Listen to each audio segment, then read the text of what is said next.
confiance, merci la fidélité. Le vendredi à l'autre, aux allus en direct dans la République démocratique du Congo. Et merci Nabino Nyonso Bozo Bengabiso. Merci beaucoup na bande ko ya onatro ba bengi biso. Boza la calme, ba papa nanga ya onatra, ba maman nanga ya onatra, boyebi ke à vous la parole. Dieu merci bien ba fils de l'homme.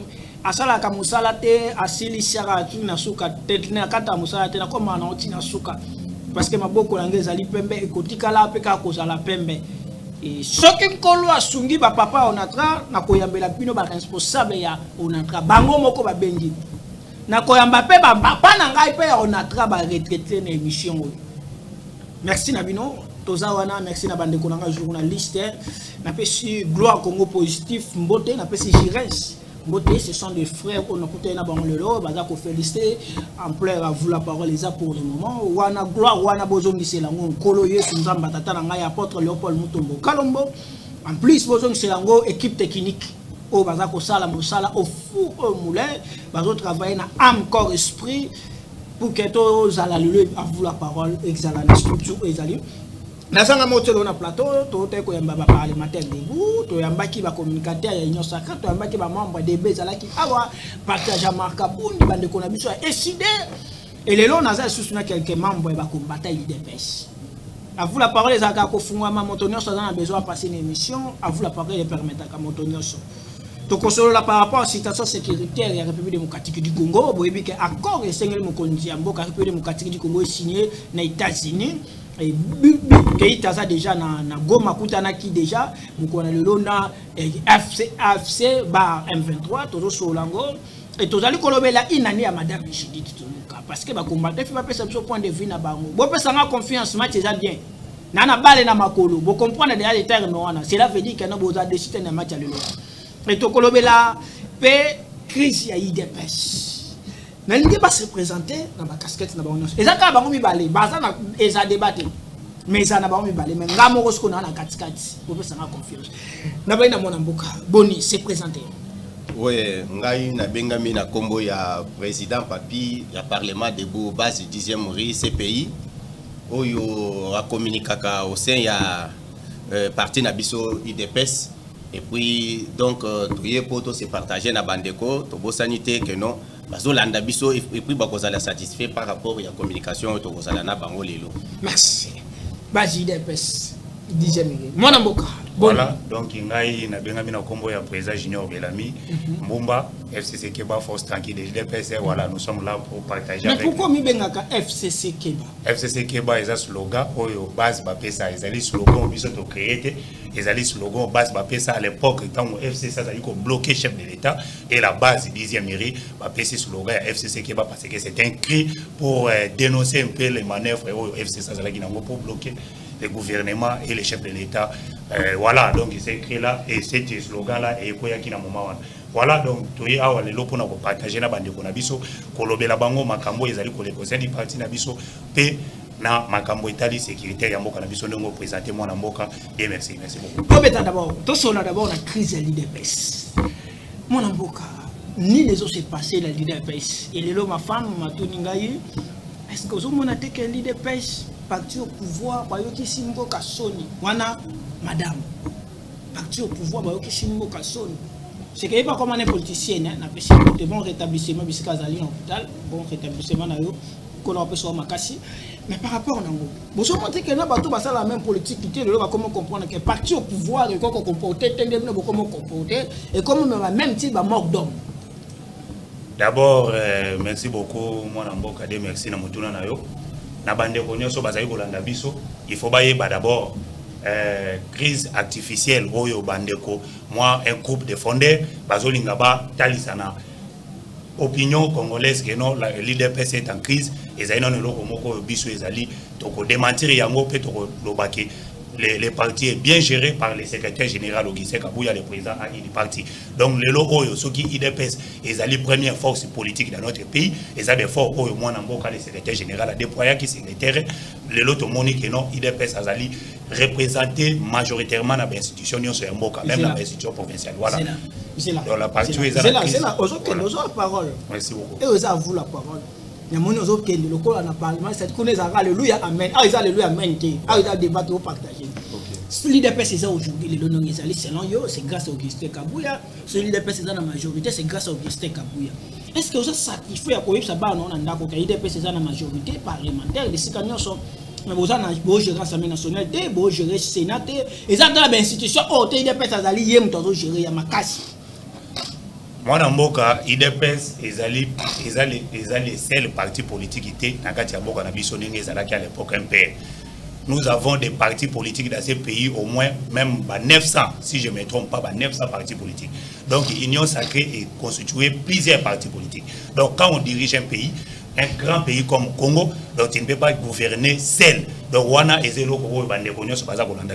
il doit comprendre ça. Donc le chef de l'État a constitué d'abord à l'Union sacrée plusieurs partis politiques pour appuyer, pour accompagner. Donc IDPS, même si aujourd'hui nous sommes première force politique à niveau de l'institution, mais on ne peut pas gérer seul parce que géopolitique, il y a obligé de travailler avec d'autres partis politiques. La majorité, oui, moi dossier ya Wapanga. Wapanga kufi. Liwana ye pour to pesi me condolence la famille nyonso ba aujourd'hui ba ko landa biso. Tomoni procès salamaki il y a quelques personnes au baza condamné. Mais tomoni lobby na moni na babilili mwasi ya Wapanga na cour de cassation a qui confirmer plainte contre M. Augustin Kabouya. Selon yo, pourquoi ba na tata moko ezo koma mati na justice? Ouais, moi na mboka d'abord nazo revenir muke pona koyebisa madame ndengo lobi ke non ami tunaki ke na IDPS na minute oyo est-ce que IDPS oje ezo baso gérer ngo bien et puis azo mona neti ke non parti eza na problème te yebisa madame place aza d'abord na tondele lobi ko malamu IDPS eza bien na IDPS crise eza te problème eza que y a de petites frustrations ya bato baza na mécontentement par rapport ya ba positionnement na bango au sein du parti ou bien na ba institution oyo ba kokite kokende bango bazolinga ba ça la pression na mwana mboka le secrétaire général président a eu de façon que non akoka na ko pesa bango oyo bazolinga et puis ba traiter comme donc ba comme ici les lois aujourd'hui politique et comme cop na bango oyo mwana mboka Augustin Kabouya zolinga te parce que nous sommes pas venus gérer pour nos intérêts personnels. Et nous gérons, c'est pour les intérêts du peuple. Et l'IDPS, nous avons dit notre slogan, c'est le peuple d'abord. Nous devons nous occuper de la population. Oui, oui, le peuple d'abord. Oui, Tilelo. Mais c'est que vous comprenez Kabouya. Non, on a contredit Kabouya Nanini. C'est juste que vous comprenez ces gens. Il y a un lobby qui a IDPS pour travailler le peuple d'abord. Mais ces gens lobby devant la meeting à l'OBA, lobby que non. Biso président après biso confesse après biso ba ministère ba institution donc comme il ça on a ba intérêt na biso moko so zo moi te ka yo le peuple d'abord contredit ka te ya lobaki bongo te mwana mboka wana eza maloba ya Deo Bisibu nde azolo alobaki on a dit Kabouya lobby te que non parti pouvoir to aider mon conseil c'est que lui avait dit alobaki boye alobaki mokonzi ya mboka asali oyo atikala même Kabila tango azaki na pouvoir atikala ko sala na ba membre na ye ya PPRD te. Mais mokonzi ya mboka a pesi biso ba responsabilité. À notre tour, na ba institution, il faut s'occuper na ba membre ya UDPS, ba combattant ya UDPS to pesa bango misala. Aussi longtemps que yo zana na tête ya mboka ozo diriger, ba pesi au ministère, ba pesi au DG mandataire, aussi longtemps que s'occuper na ba combattant ya UDPS, quels que soient les résultats pour na l'UDPS, vous n'avez rien fait parce que vous s'occupez de la combattant. C'est-à-dire porte après ça moussala sonel ka kaza la combattant mais membre IDP azala ka congolais et deuxièmement mais tant azol ba ministre bongo yemo ko baza ko accuser ate ka ba poste. Ce sont des chantages à côté de ma poste pas ya nani parce que d'abord il y a zobunda na ba combattant ba kende misala.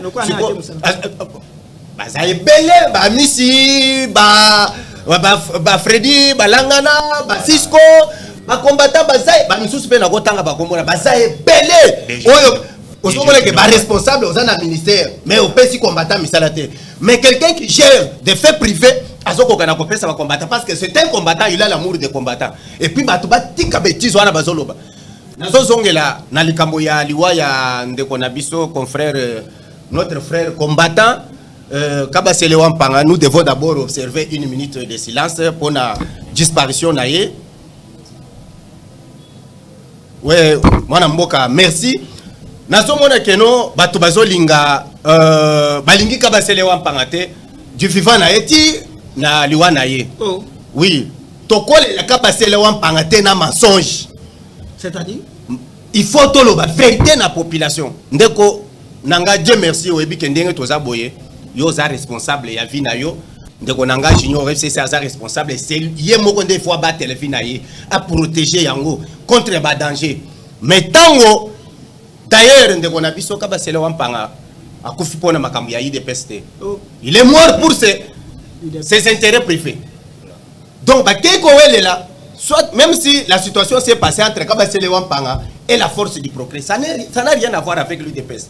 Parce que kuna ezalaki makambo ya ba concession ya onatra bazo wela pona ba intérêt na bango. Kabasele Wampanga ba mama wana ba keko benga ye, ya yebisa ba mama wana que non azana mandat spécial ya chef de l'État, il est conseiller à la présidence de la République. Ba mama ba moni que non azana akoki ko intervenir ba mama oyo capitaine Mbenza abandaki ko escroquer na terrain wana concession wana ya onatra azo escroquer bango azo so bango ba $50 ba $70 ba sangiseli mbongo wana ekomati $12,000 mais aye ko benga na bango parce que azaki na besoin ya kozongisa bato oyo bazoteka mabaya place wana.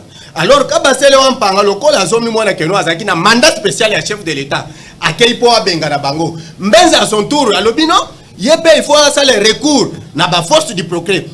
Donc la situation ya Kabasele Wampanga est relatif la situation oyo ya Kamul Inter oyo kotisande konabiso antibal na prison. Alors bato batika mutu ake kokufa makambo na ye privé mais tomoni Sylvain Mutombo na badeo bisibu avec ndeko na biso oyo Abraham Lwakabwanga bakomi kozwa makambo wana privé ya Kabasele Wampanga bazo ya kotiango na IDPS te bacha makambo wana na IDPS. D'abord tozo senga na ndeko na biso yo Sylvain Mutombo il faut azala na mawa ya mowei atika mwasi ya Wampanga alela mobali na ye na kimia atika kwambrie ye parce que atabakei wapi CG Kabuya aza ni de loin ni de près parce que nous savons mais fallait que ne justifier autant OK parce que ceux qui sont innocents moi ça qui porter plainte il fallait que Okenda que ne justifier les procureurs du parquet de la justice ne sont pas dupes,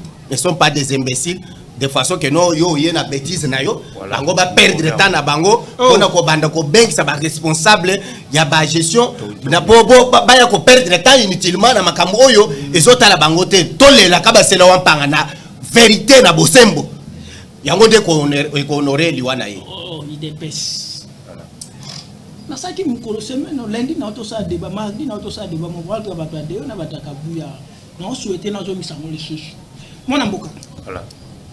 Tout s'attendre que tout le monde a CG Kabuya a télémis devant justice, à dire que justifier, ou bien les médias, réseaux sociaux et comme Bissika au besoin que justifier. Deuxièmement, dossier à voir par comme un règlement des comptes entre Bino et Bino IDPS ou bien comment parce que vous apparemment IDPS vous n'a même pas respect oui ou à Koufi IDPS vous allez que zapper dans lit on de quoi Koufi. D'abord moi na mboka Dieu merci na kotali soki avocat de Papoti wana Sylvain Mutombo, c'est un monsieur que nous avons chassé à la cellule de notre cellule Mombele Mateba. Il connaît comment les combattants l'ont chassé là-bas à la cellule Mombele Mateba où ils allaient diriger la présidence Zengele qui château Pessimbote. Nous sommes des combattants de première heure. Toye Bindenge Sylvain Mutombo ayaka kaka na IDPS au moment de crise. Akoluka mena ba combattant pour instrumentaliser pour alimenter des faits atikina no RDT na ye aye na IDPS na moment kaka pour créer des crises artificielles to lobby awake liwa ya Kabasele Wampanga nous avons suivi notre collègue président Papi Mukete qui a parlé to tche motonio ce qui a défi de venir ici dans votre plateau pour dire le contraire que le président Papi a dit. Donc balingi basa la récupération politique de cette affaire. OK, cette affaire c'était une affaire privée.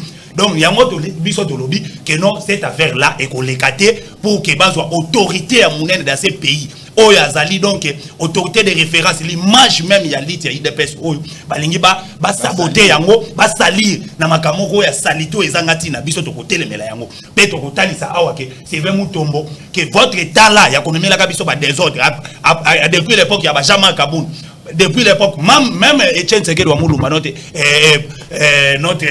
héros national oyo azana mabele pas personnel Sylvain Mutombo aussi banda ko sala ba mouvement contre lui donc on connaît les messages avec ses aventures même notre actuel chef de l'état Félix Tshisekedi Tshilombo Sylvain Mutombo a fait des mouvements tant mo konzaza na Genève contre lui abanda ko na Céline Biso to landa ye quand il était vice-ministre il y a défense à l'époque Nassima ya Moïmoukena donc les messieurs ils s'habituent toujours na koya ko créer ba crise na kati ya parti matiki boutique na ya RDT wana oyo même na lopango azo ya ngona ndenge ya kinko donc asala makambo nyonso na ndenge ya kinko alelelo oyo azo ya koloba keno IDPS il faut kabuya akende parce que kabuya gérer malamu te kabuya gérer malamu te yo pesa na no bilan ya RDT na yo oyo bande ko diriger voilà yo sana IDPS tosobika to sana IDPS pyramide renversée IDPS ezaya ba tosobika te IDPS ezaya pyramide renversée te secrétaire général Okise Kabu était clair na makambo ya tosobika c'est le chef de l'état donc biso nyonso na secrétaire général lobaki to satobika nde mokonza mboka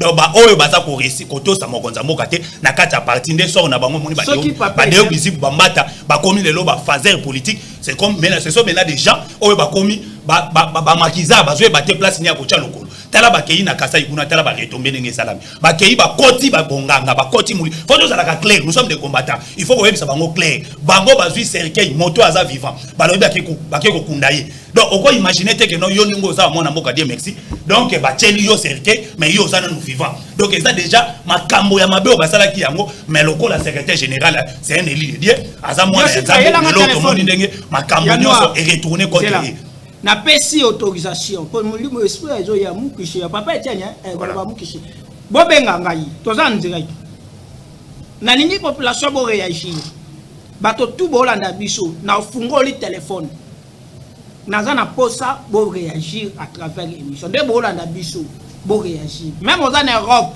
réagir à travers YouTube bobengi biso numéro wana yangwana izawana okoyali naza na téléphone ba inga téléphone et ça na WhatsApp ozaka na toi une minute soit tu tindeli biso audio ou bien tindeli biso message normal na liwa ya wapanga bino bozolanda biso na ndako bomoni nini par rapport awa na soto ya ndi bataide pas version za mibale kabuya te bo réagir tout sur la dossier bon réagir à un moment opportun à tout moment pour ça téléphone nous sommes en direct mwana mboka de merci na lingaki na ajouter muke na dossier wana que parquet ya grande essence ya matete o to sepeli ndenge basali musala na bango to comprendre que notre justice est à la hauteur parce que bato oyo bayaki wana pour venir politiser cette affaire mais le procureur ya grande essence ya parquet ya matete il était vraiment très strict à l'objet que les enquêtes et ma cambonio sont déjà assez table na ngai je dois finir avec ce dossier et tout monde que ndenge balinga ki ba kende instrumentalisation de cette affaire mais ba échoué parce que ba effet était là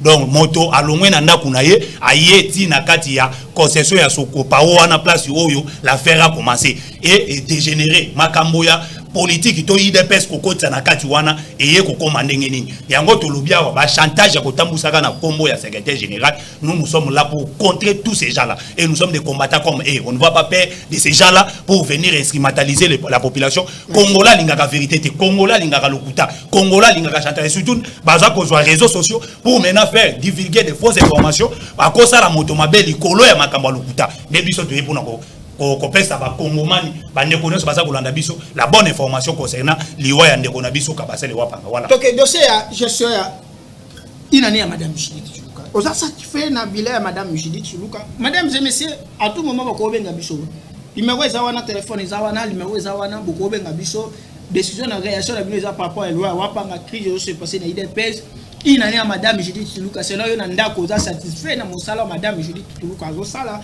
et citation secrétaire Madame Judith, il en est déjà. Selon yo, vous êtes satisfait de la gestion de Madame Judith? N'a quelqu'un ministre qui gérer? Ouais, moi, Namboka, Dieu merci, Ngaï, selon Naza, satisfait. Bien que les résultats ne sont pas à 100%, à 80%, mais aussi longtemps que nous avons atteint le minimum, atteint 60%, pour moi, la gestion de la IDPS, je suis vraiment satisfait. La gestion de moi, Namboka, Judith, vous êtes satisfait? Très largement satisfait. Pourquoi? D'abord, nous avons vu Ndengenini to traverser le moment où, parce que Bazalaki investi le 25 juin. Dès que Bazalaki investi, Bazalaki en pleine guerre. oyo il y a agression rwandaise oyo bazo bayo quoi siéger même les deux provinces Goma et donc Nord Kivu Sud Kivu. Alors les lobos ebi la situation ndenge to contenir bango to contraindre bango to moni ndenge Thérèse Kaikwamba azana kati ya kobunda côté diplomatie et puis une diplomatie agissante oyo mais melibiso ba avantage belé ba succès belé donc c'est toujours na kati ya bilan oyo ya Mwana Mboka Judith Osumino la première ministre toza aussi na ministre na biso excellence Tutu Famba oyo aza ministre ya finance toza na ba résultat vraiment même la Banque mondiale même ba institution ya Bretton Woods FMI ba Union européenne tout ça bango nyonso ya Doudou Famba parce qu'il a bien géré le finance. Nous avons Doudou Famba, nous avons les experts. Mais il est membre de l'UDPS, il gère aussi les institutions. Sur le terrain, très satisfait. Surtout pour lui, je suis très satisfait et très largement satisfait. Pourquoi? D'abord, nous avons vu comment il a contenu la croissance économique inférieure à 10%. Aujourd'hui, dans Mboka Oyo. Tant on va la croissance économique, il faut qu'on ait prix sur les marchés. Au moins, comment est-ce que PIB Nabiso, ils vont répondre sur les marchés. Nous avons un PIB où ils vont répondre à 80 milliards de dollars. Mais comment est-ce que maintenant la distribution de cette économie-là, donc, ils ont un Imboka. Comment est-ce que Imboka va vivre, va foutre nini, opérateur économique, va fonctionner. Vous allez voir que non, avec la stabilité macroéconomique, où ils ont accompagné na Mwana Mboka excellence Doufamba sous la vision du président de la République et aussi la coordination. Il y a maman Judith Sumino Bozo Mwana Keno Mboka vraiment différence entre Doudou Famba na Nicolas Kazadi na ngwa travailler malamu. Bon, mutuna mutu aye quoi porter par naye. Alors ni boye son appel sur brevet. Opesa mutu moko Doudou Famba na Nicolas Kazadi na gestion ya malamu ko pesa na. Na minute on a pesa na Doudou Famba c'est parce que lui qui est en train de gérer. Oh. Oui, Nicolas Kazadi makamuna yeto zo. Obi ketango zo ba bongo ba olobi ba résultat. Mais Nicolas Kazadi a joué nini budget na biso na 4 milliards. A commissaire à 16 milliards. Oui. C'est que avec 12 milliards. Or, bien travaillé. Parce que na budget na c'est que ce qui a sali malamu. Il faut pas montrer que non allons on 16 milliards, a mettre na 50 na 30 milliards. Mais budget oyo solo ba 16 milliards. Doudou Famba aussi a contribué parce qu'il était à la DGRAD. Il a fait aussi la mobilisation. C'est une régie financière. Et aussi na 16 milliards, la dernière année, c'est Doudou Famba qui a mobilisé. C'était la réalisation, na part ya Doudou Famba. Mais toke si quoi kakana, oyo ya zo gérer Mwana Mboka. Akuti Mboka oyo dollar instabilité na niveau moko tokolo bela yangote. Ba inflation sur les marchés parce que tant que bato de l'inflation sur les marchés, inflation sur les marchés eza ko mataya Thomson te, eza ko mataya Masangote. Inflation sur les marchés et à la d'une manière donc augmentation il y a prix sur les marchés d'une manière généralisée inflation mais tout le monde il est là que nos prix surtout sur les marchés est stable. Pourquoi? Parce que stabilité des monnaies sur les marchés les lots n'a pas condition oyo Banque mondiale a pesi n'a pas institution à Bretton Woods ya kosala ba réforme na kati ya ministère ya finance pour na ko kamba ba finance qu'on canaliser la recette à l'État. Et Doudou Famba a reçu, il a reçu aussi des félicitations de la part de l'institution Bretton Woods. À part ça, tout le monde que non, tant que ndenge ngobilati kaka ville, route exate, maille partout, canal bouché, mais aye ko solo na ndeko na Daniel Bumba. Nous sommes les autres faire partir la gestion il y a une année il y a maman Judith Sumino à Sololi nande konaye Daniel Bumba chef de l'État instruire abimisa 50 millions de dollars de façon que nos banzela et ça les partout même Banque mondiale a outil va cofinancer biso 600 millions de dollars et ça pour que Doudou Famba a bien travaillé et puis inflation et stabilité na mboka oyo stabilité ya monnaie et combien awa. Donc, les loyaux y a dollars, auto y a donc l'obi paye au rôle les mêmes taux. au voyager OK Dubaï, OK Belgique, aux Zongi, au coûte les mêmes taux. C'est grâce ya mwana mboka excellence Doudou Famba. Non, mwana mboka. On a satisfait Nabila madame Judith Luka. En tout cas, ndenge kaka ndeko collègue uti koloba awa mwana mboka die merci. Gouvernement ya premier ministre Mama Judith Tuluka azana ba meilleur joueur na kata équipe na yewa. Wana il faut koloba yango, il faut ozala clair. Azana ba meilleur joueur moyibi ke na kata équipe, azana ba meilleur joueur mais zape na ba footer. Ils sont na bateau yo, en tout cas ba tiona terrain bo yoza ko nguluma. Ba footer ndenge na koyebi so na kotangelo kombo ya un footer moko to yebi o yo poko kamwa na kata plateau bande ko ba ko kamwa ezali Jacquemaine Chabani. C'est monsieur autant comme 20 PM intérieur, lui ils ont des crises dans le IDPS. Donc il est devenu ministre. Qui collègue au lobby que non parce que Doudou Famba ministre à IDPS, il y a un besoin de défendre biso pas combattant. To kendaka to zalaka clair net donc comme l'eau dans un faire clair. To lobby a wana kata gouvernement ya Judith Tuluka ils ont pas meilleur joueur mais ils ont bien pas footer. Papa na ngai na ebishi OK. Tala mutu kaka o bazo benga bakabaseli. Ils ont boyunga na ka villa Kinshasa. Jacquemaine Chabani peut nous dire que baza ko sala ka musala ni saka ba tracasserie ko kanga ba mais insécurité est toni na kati ville. Donc ministre intérieur ne voit pas ça. Le lo oyo soko kitina partout na kati mboka na biso les insécurités ba braquage ou ezo sala ma aw. Musa na ngweza ni ministre intérieur. Mais ministre intérieur a se focaliser dans la crise na kati IDPS. Donc c'est comme s'il est devenu ministre pour l'IDPS. Créer la crise, créer que l'IDPS s'effondre. Donc wana biso to kotika yango elekate. Peto lobby awa qui na kati gouvernement Mama Judith Tuluka na ça c'est na yebisa que quand je vais parler même vous même ma téléspectateur baza kotala biso ba vous allez étonner. Ba bakino ba oyo baza penza de ba gaba soda ya kati ya IDPS parce que toza koloba awa na gouvernement union nationale ba fuba ba futero biso to loba awa bazonga lisu na kati ya gouvernement ba mabnaye en tout cas bona ngai motali boso d'abord motali boso ezali Jacquemaine Chabani motami balé ezali ya grâce à bandubola donc ce groupe là Roger Kamba ministre santé là parce qu'il est groupe pour combattre IDPS or qu'ils ont devenu ba ministre c'est grâce à IDPS accès au pouvoir ce qui est le IDPS na kokenda na ba 4 5 été mais natangé Roger Kamba voilà Roger Kamba Jacquemaine Chabani Madame Akasia. En tout cas, il faut pas rétablir. Ce sont le membre de l'UDPS. Il faut pas rétablir. Moi, on a voyé Bisayo Akasia Bandubola. Soki excellence abimi, soka bimi ministre. Soka ko ministre alimwe.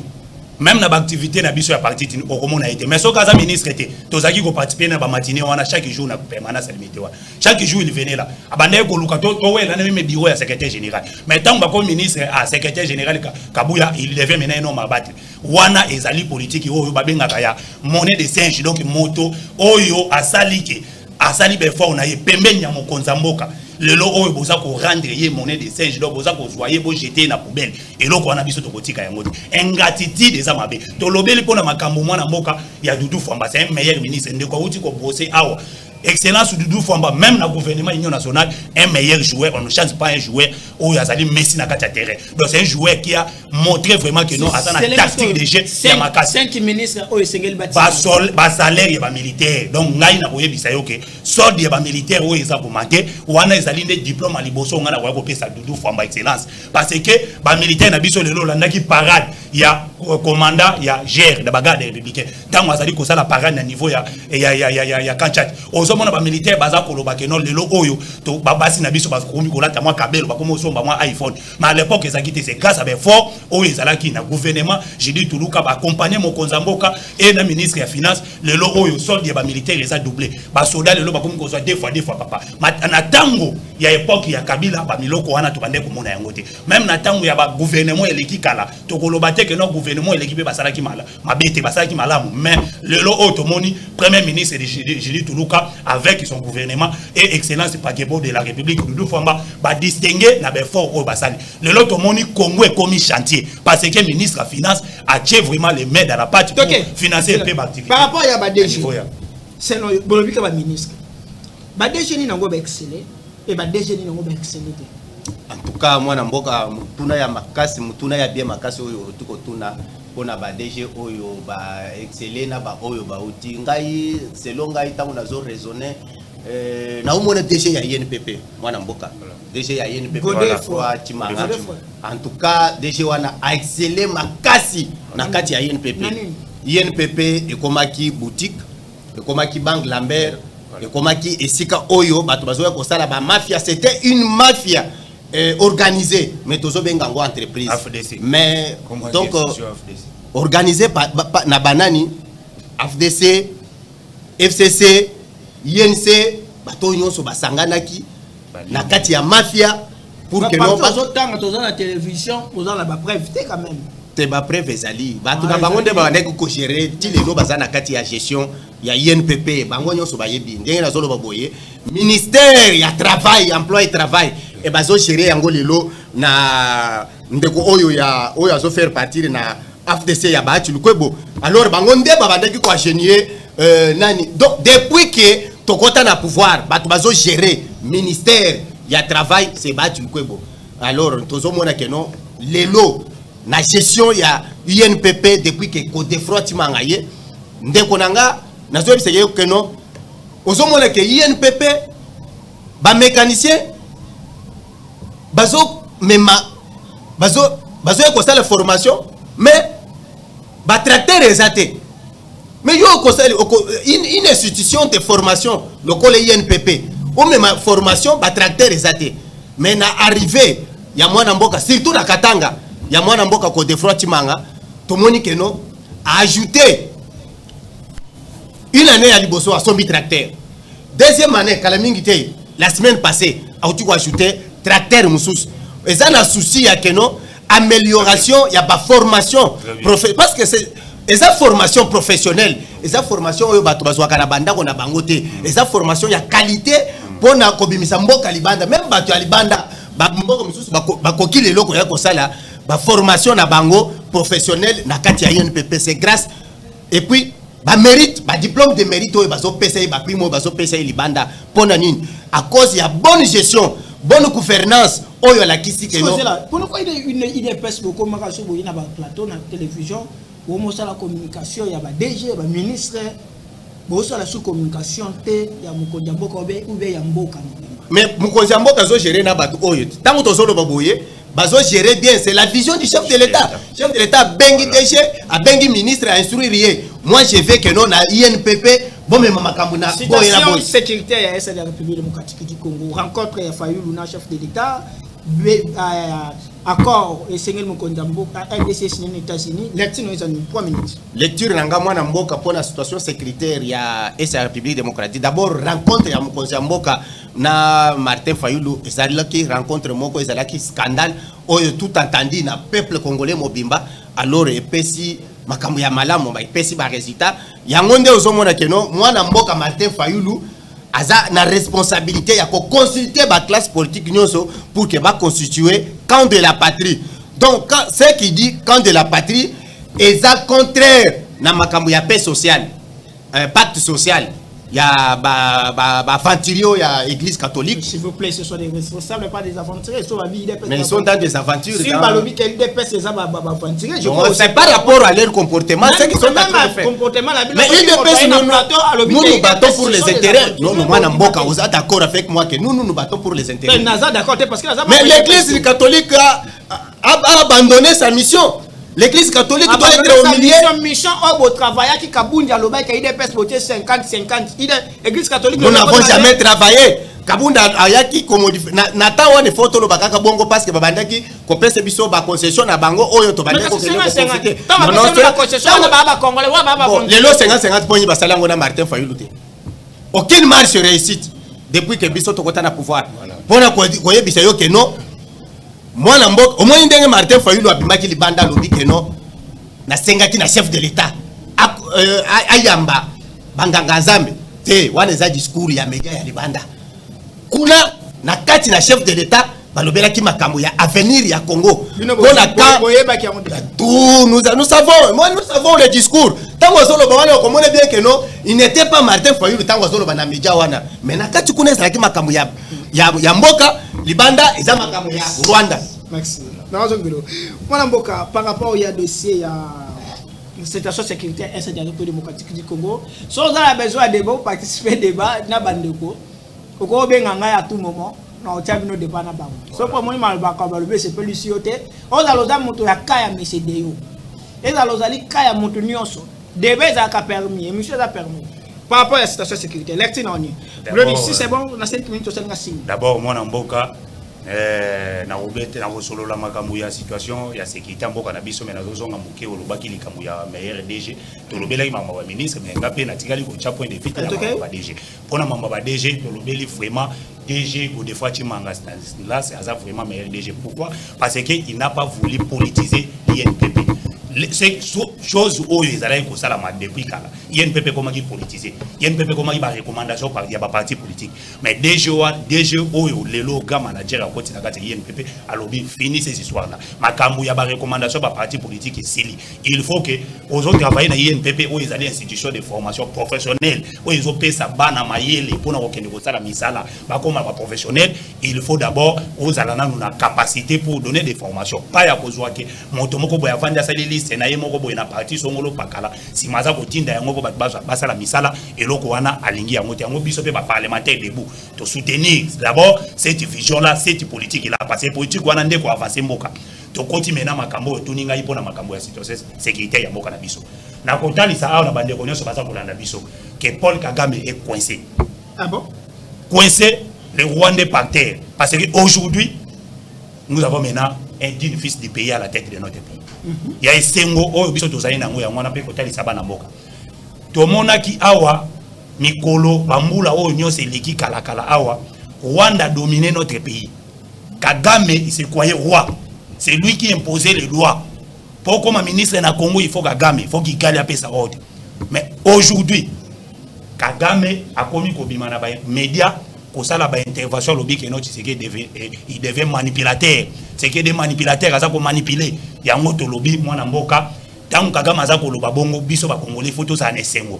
Pour to komisi moto wana na suka. Lelo oyo neto za ko loba awa accord de paix oyo eza ko signer les États-Unis d'Amérique ba pesier déjà ultimatum moko a retiré ba troupe na ye na territoire ya Congo. Ozali sûr que Kagame a ko retirer. Supposons que a retiré te nenga bino bozo. Tout dictateur azakana orgueil. Wana kotalisa yo mona mboka. Dictateur nyonso azana moi orgueil na ye. Mais orgueil ya ba dictateur ndeme magabango pe na shit. Lelo oso kotali na niveau ya parti est ya mboka na biso ba troupe o étranger o ezaki na kati ya mboka na biso belé ba plier ba bagage bakei. Sadek récemment outi kolanda même dernier contingent ya Sadek bazo kanisa bisaka bazo kende. Toti kalika na ba troupe étranger ya mboka moko Rwanda. Oyo aza kosala matoi mangongi. Mais ndenge to lobia matoi mangongi wana yena kabila na ye et kokute bango cher. Le lot moni na organisation ya CAC a claqué porte parce que le Congo a gagné. Le Congo doit s'imposer sur le plan politique internationale et politique et surtout régionale. Comment un grand pays comme RDC Mboka ya ngai na yo na kati Afrique centrale tozwa organisation ya CAC topé ça un criminel à gérer biso. Tant mo konza mboka a beti liboko na mesa le loto moni na Malabo na Guinée équatoriale tous les chefs d'État ya CAC va comprendre que non le Congo a réuni maintenant comme un grand pays. Rubrique ya photo. To continue rubrique na so photo. Glory to bandi. Dédé. C'est bon? OK. Même à 3 ça dépend na yo. Yo tozo gérer biso. Na bandi na mona mboka papi. Ouais puis ouais, c'est monsieur Donatien Cholé. Même vous allez reconnaître le travail à ça la pays démocratique du Congo. C'est nous reconnaître le travail na yeke aza ennemi ya peuple congolais et la nation. Chola ennemi à peuple congolais. Ennemi à Makasi. Baza au service des impérialistes et aussi des bango tozo luka social et paix à République démocratique du Congo. Baninga Kagame ba baza ba komba baninga Kagame ndé. Oui, ba bomia ba congolais, liwa ba congolais zo sepelisa bango. Oh. Donc il faut te mosusu. Constant Mutambo, vous reconnaissez? Ah, fa quoi? Ministre ya justice, Constant Mutambo. Fa quoi? Ndeko nanga yo se comporter ma be makasi. Nani Constant Mutambo bato féliciter na ndako ebika ntolo mbona ndako. Ndeko yo sa biso barrière. Biso to accompagner ye to kanisa ki aza muto malamu fa quoi? Il a voulu frapper la République quand même. Ndeko yo, il est trahi par ses ambitions. Azalaki na ambition mal placée, vitesse ya politique. Tala le ndenge a commis pour humilier, il est humilié à cause d'un comportement. Un Congolais n'a jamais été constant dans sa façon de faire des choses. Talendenge siko akei ndeko yebi keno pona koloba makambo ya détournement na kuna eza makambo na cassation eza makambo ya pénalité na pénalité aussi longtemps que vous avez déjà na intention ya ko détourner, c'est-à-dire vous avez détourné déjà. Poto asuka na yi, pona yi. Ya suka, ya yi.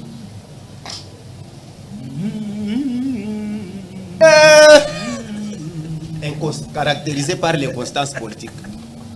Yemoko, SCD Goma, PPRD, INC, les lois Yengi Mboka Mobimba, Talendenga Yekosu, na IDPS.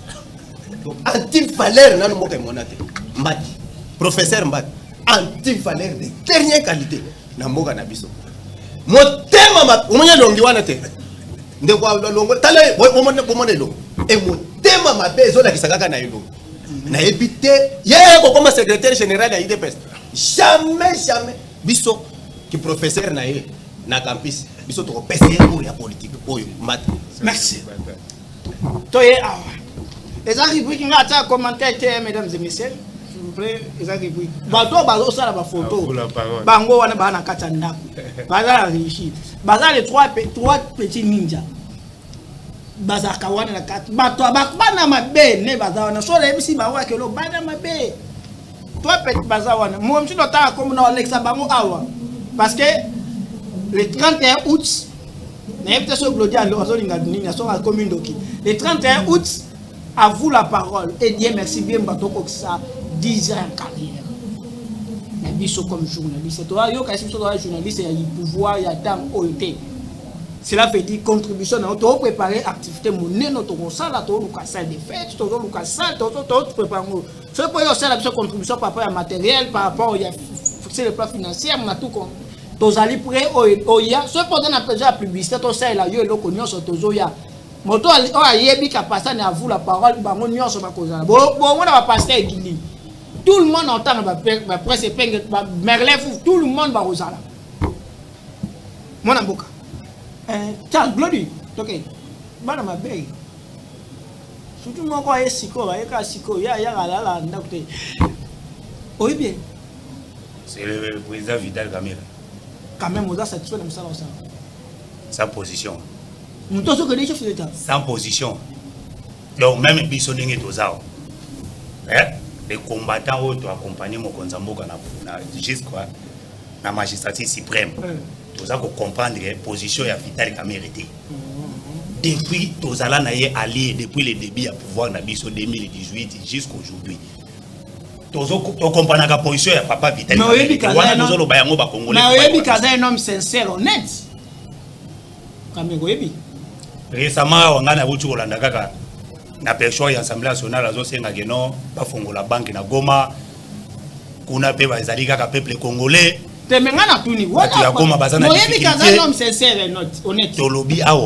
sommes en guerre. Et quand nous sommes en guerre, tous les patriotes congolais doivent se ranger derrière les chefs de l'État. Au moment où Makambo, j'appelle Bemba, fait permis de transport à Zakosal. Au biso parlementaire, nous avons salué. C'est ça un patriote. Un moment de guerre. Une photo.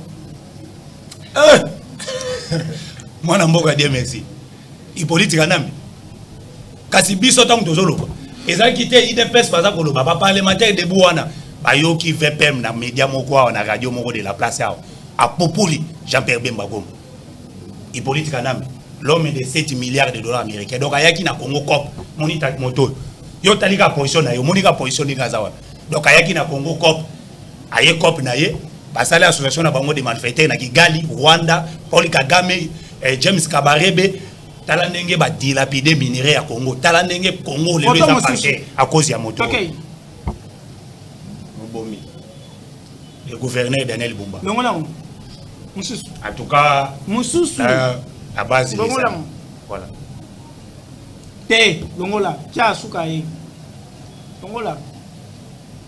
Vous reconnaître les deux bandes de problèmes balé. Atama Boma mi balé.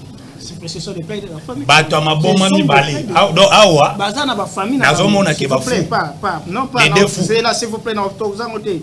Parce que ça vous la parole tout le monde dans la biso malgré les problèmes politiques mais ce sont des personnalités oyo en dehors de la guerre politique il fait pas ça là bato ba parole monsieur na vous la parole est canadé ndeko die c'est vraiment terme wana ba fou wana na ko permettre en côté des fous terroristes wana ko ke na ngoma pas des terroristes les deux terroristes d'abord oyo mupanzi koto yo kaka ndenge ndeko papi mukenda uti koloba et constance politique manque de patience manque de patience donc ozawana pona ye prison ya kotaki Kabila torturer ti biso to lelo yo tozu pouvoir montali boso ko libérer na prison ezalaki Frank Diongo mais Frank Diongo ndenge toza koloba kaka monnaie des singes atali que non on mboka Tshisekedi a rien fait pour lui pona ye il fera comme vice-président de ce pays mot de la fin mususu mupanzi awa ndenge lobi oyo nde véritable psychopathe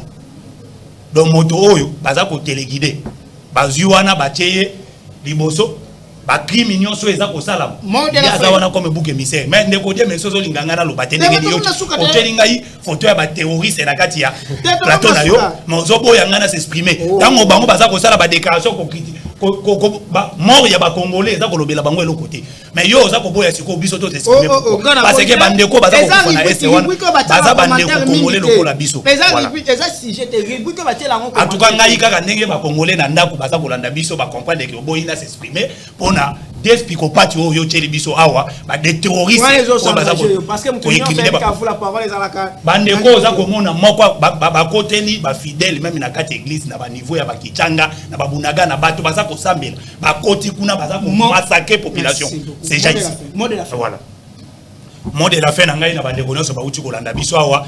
Nous sommes des présidents parlementaires debout, d'abord les communicateurs base 10e mairie, nous yami na plateau na yo. J'espère que bandeko ba ko benga po ba yebiso ke song c'est la biso les sous bandeko wana po bazali vraiment na libre et exprimer. Donc toza ko s'exprimer na ndenge sengeli parce que nous sommes à la démocratie. Moto oya monique makambo toza ko loba aw et les ayés biso toza ko loba kaka la vérité et la vérité reste que la vérité. Voilà, toza ko soutenir notre secrétaire général Augustin Kabouya, le président AI du parti o le loi azali couronné maréchal ya parti na biso na titre honorifique. Voilà. Merci beaucoup. Mon amboka mot de la fin. Ouais, moi amboka mot de la fin d'abord nazo yebisa na bayo balandi biso na ba combattant ya UDPS en particulier o ya parti ba membre na biso que non na secrétaire général Augustin Kabouya que non azo bénéficier na soutien ya tous les présidents ya ba parlement debout ya ville province ya Kinshasa tozana simanaye likambo moko e koyate likambo moko pe e ko salemate ba accusation na bango ba plainte o ba déposer na niveau ya Facebook et kosukela kaka na Facebook maintenant pona makamu ya mboka batu nyonso ba congolais nyonso ba pesa chef de l'état confiance to accompagner mokonzi ya mboka na bolingo na unité parce que les lots toza face à l'agression oyo qui nous a été imposée Kabila ba escroquer mbongo na Kagame kuna na est parce que Kabila pensait que non Kagame a kosali la information ba militaire kokoma komi boye bana mboke fo boye ba ke Kabila za na problème akuti na camp militaire 700 militaires au lieu de 6000 militaires. Merci. Kagame a escroqué Yemboka. Kabila Telengani. Bozaki nombreux et on l'a biso à travers l'émission vous la parole émission chaque jour à partir de 11h30 rediffusion à partir de 22h30 la même chaîne même heure. Vous allez pas on dirait qu'il y a YouTube partagez ma vidéo na biso s'abonner et à vous la parole les autres qui ça 10 ans ngo Dieu merci bien ba qui ça 10 ans à carrière.